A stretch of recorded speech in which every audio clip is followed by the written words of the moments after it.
Halo, Assalamualaikum warahmatullahi wabarakatuh. Jumpa lagi ya dengan saya, Suan Ismail, masih di channel kesayangan kita, Suan Ismail Channel, ya.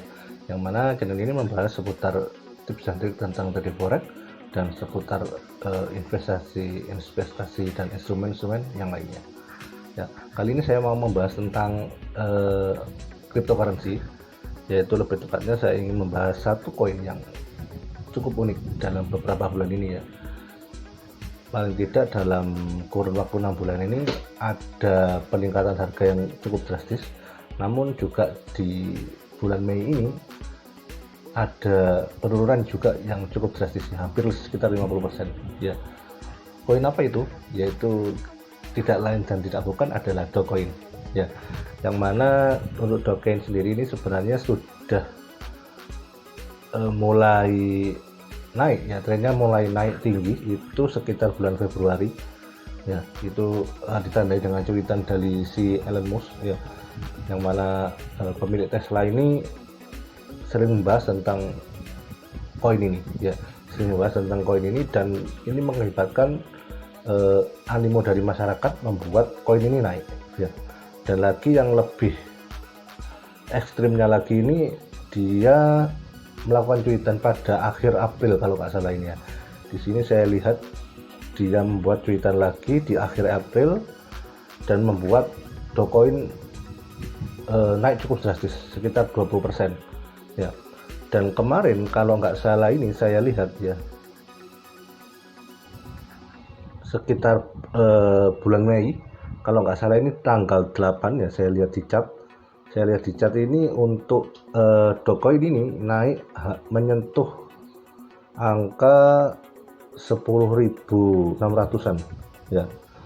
Dari semula yang merupakan koin yang tidak diperhitungkan, ini naik cukup drastis dan membuat animo masyarakat juga semakin naik ya.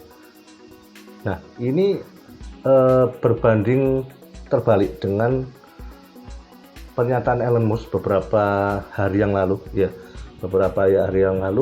Sempat untuk Dogecoin ini secara teknikal juga memang dia trennya naik, namun entah karena cuitan dari Elon Musk lagi ya, membuat Dogecoin ini hancur. Dia sempat turun di sekitar harga sekitar 6.500-an ya. Itu di sekitar tanggal 13 Mei kalau nggak salah, 13 Mei dia sempat ke angka 6.500 ya.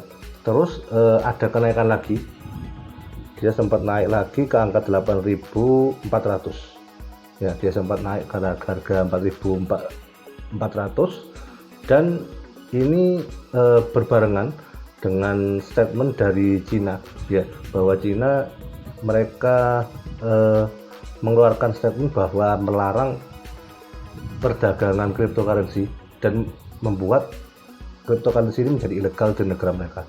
Dan ini menambah hancurnya lagi cryptocurrency ya, dan drop sampai menyentuh sekitar angka 4.000-an ya. Di tanggal berapa ini, coba saya lihat di chat ini, dia menyentuh angka 4.090. Dia sempat di tanggal sekitar 20-an ya, kalau nggak salah tanggal 20-an, tidak jelas ini di chatnya, sekitar tanggal 20-an dia sempat 4.600 dan bergerak stabil di area itu ya. Terus bagaimana nasib dari pair ini, apakah dia akan terus turun ya, apakah kembali ke harga normalnya lagi ya, sekitar ratusan ya, atau mungkin dia akan naik kembali ya. Nanti kita bahas dari sudut pandang analisa teknikal ya. Nanti coba saya bahas dari sudut pandang analisa teknikal ya. So stay tune di channel saya ini ya. Sekarang kita langsung masuk di chart ya, di Dogecoin. Kita lihat secara analisa teknikal ya, apakah dia akan terus melakukan penurunan atau dia akan kembali ke posisi tren awalnya, yaitu posisi tren naik ya. Di sini kita bisa melihat di time frame daily ya. Oh ya, sebelum kalian melanjutkan melihat video ini, saran saya jika kalian memang setuju dengan pandangan saya tentang analisa teknikal dan tentang bagaimana menganalisa secara teknikal, ya silakan kalian teruskan untuk melihat evaluasi dari saya, ya analisa dari saya. Namun jika kalian punya pandangan berbeda, silakan, ya saya tidak menutup kemungkinan bahwa ada pandangan berbeda tentang Dogecoin ini, baik secara fundamental, ya ataupun kalian punya isu-isu yang lain tentang Dogecoin, silakan kita bisa sharing-sharing di kolom komentar, ya. Jadi ini saya bagikan menurut pandangan saya. Jika memang ada yang kurang berkenan, ya saya mohon maaf, ya. Jadi saya cuma menyampaikan sesuai dengan bidang ilmu yang saya geluti. Oke, kita kembali lagi ke pokok pembahasan, ya. Di secara trending ini memang trennya dia turun, naik, ya.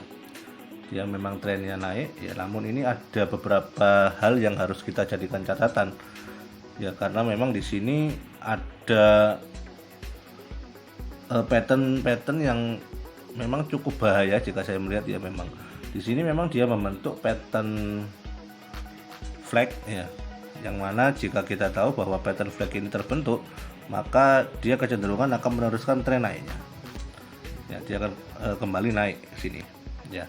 Namun, ya, yang harus kita jadikan catatan,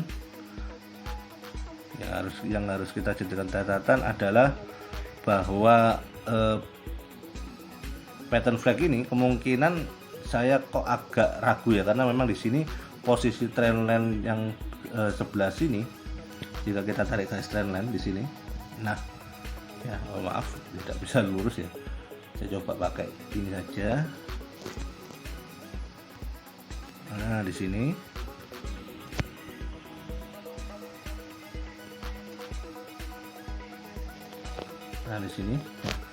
kalian bisa melihat, ya, bahwa garis trendline yang sudah saya kasih tanda ini, ya, posisinya di sini dia sudah break, sudah tertembus untuk tren naiknya.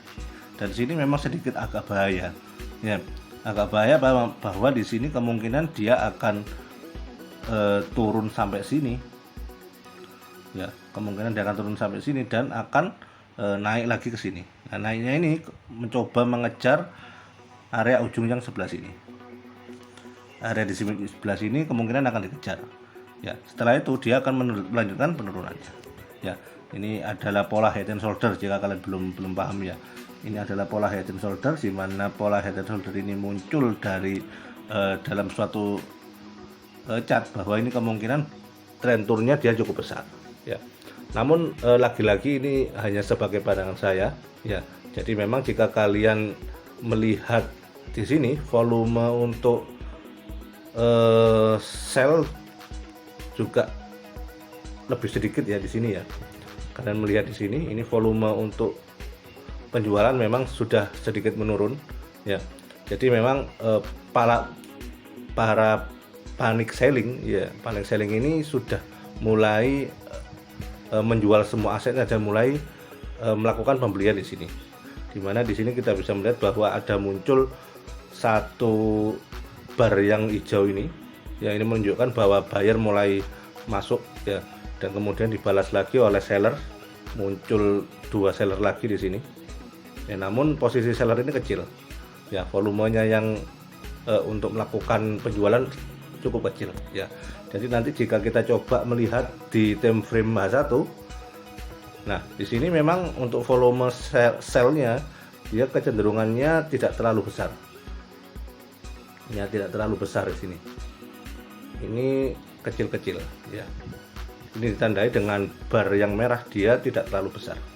Nah, di sini bagi kalian yang memang suka trading, ya, tadi tidak invest di Dogecoin, ini memang ada peluang untuk buy, ya, karena memang di sini ada terbentuk pola head and shoulder terbalik.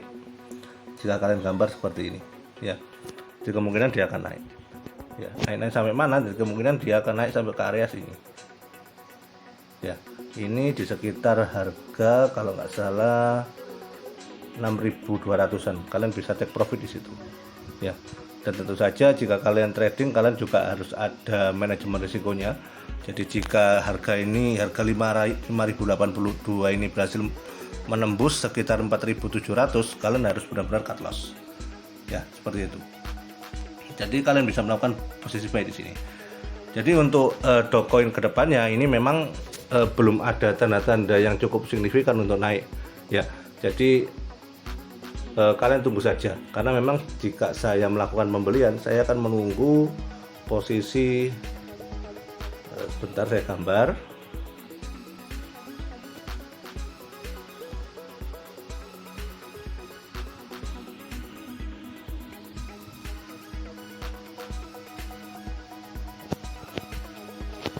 Sebentar ya.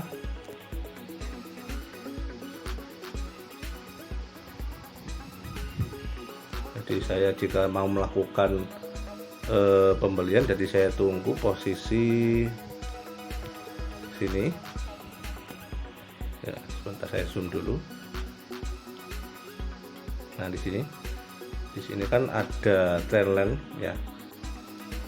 Di sini ada trendline. Ya, saya tunggu posisi garis merah ini dia tertembus. Di sini dia tertembus. Jika harga sudah menembus ini, maka saya berani untuk melakukan buy. Karena memang jika dia sudah berhasil tembus dan break, maka kemungkinan naiknya dia cukup besar. Ya, jadi jika kalian melakukan pembelian, kalian bisa tunggu nanti di sekitar harga 8 ribuan ya, atau mungkin 7.800-an masih bisa ya. Jadi untuk sekarang saya belum rekomendasi untuk buy. Oke, mungkin sampai sini dulu pembahasan saya tentang Dogecoin ini. Mungkin kalian ada pandangan lagi ya. Jadi memang untuk cuitan-cuitan dari Elon Musk itu memang cukup berpengaruh ya terhadap Dogecoin ya. Tapi memang jika kalian melihat secara analisa teknikal, ini memang kecenderungan dia turun cukup besar ya, karena memang dimana harga naik secara ekstrim ya pasti ada penurunan juga secara ekstrim, seperti itu ya. Jadi itu bisa kalian deteksi kok ya. Jika kalian mengukur pakai Fibonacci pun ini nanti akan kelihatan ya. So mungkin itu dulu sedikit pembahasan tentang Dogecoin ya. Bagi kalian yang ada pertanyaan atau mungkin sharing-sharing, kalian bisa tinggalkan ulasan kalian di kolom komentar, nanti kita bisa diskusi di sana. Sampai sini dulu, saya Sony Ismail mau pamit. Wassalamualaikum warahmatullahi wabarakatuh. Salam profit untuk kita.